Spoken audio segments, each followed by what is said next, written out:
વિભાગનો સપાટો ખંડેરાવ માર્કેટ પાછળ લાયસન્સ વિના ધમધમતા ફળોના ગોડાઉનો ઝડપાયા। વર્તમાન ઉનાળાની ઋતુમાં રોગચાળાને વકરતો અટકાવવાના હેતુથી વડોદરા મ્યુનિસિપલ કોર્પોરેશનના આરોગ્ય અને ફૂડ સેફ્ટી વિભાગે શહેરના સઘન ચેકિંગ ઝુંબેશ હાથ ધરી છે, જેના ભાગરૂપે આરોગ્ય વિભાગની ટીમે શહેરના મધ્યમાં આવેલા ખંડેરાવ માર્કેટ પાછળના વિસ્તારમાં કાર્યરત વિવિધ ફળ અને શાકભાજીના ગોડાઉનો પર ઓચિંતા દરોડા પાડીને વ્યાપક તપાસ હાથ ધરી હતી।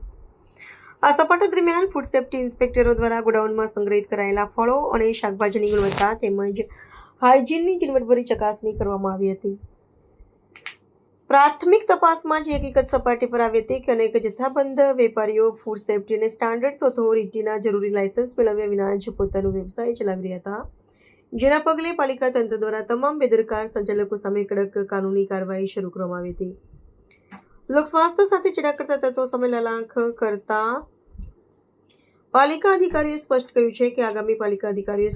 છે કે આગામી દિવસોમાં પણ શહેરના અન્ય વિસ્તારોમાં આવી સઘન ડ્રાઈવ ચાલુ રહેશે। ગરમીની સિઝનમાં બગડેલું કે કૃત્રિમ રીતે પકવેલા ફળોના વેચાણને રોકવા અને નાગરિકોને શુદ્ધ તેમજ સુરક્ષિત ખાદ્ય પદાર્થો મળી રહે તે સુનિશ્ચિત કરવા તંત્ર દ્વારા તમામ વેપારીઓને લાયસન્સ અને સ્વચ્છતાના નિયમોનું ચુસ્તપણે પાલન કરવાની તાકીદ કરવામાં આવી છે।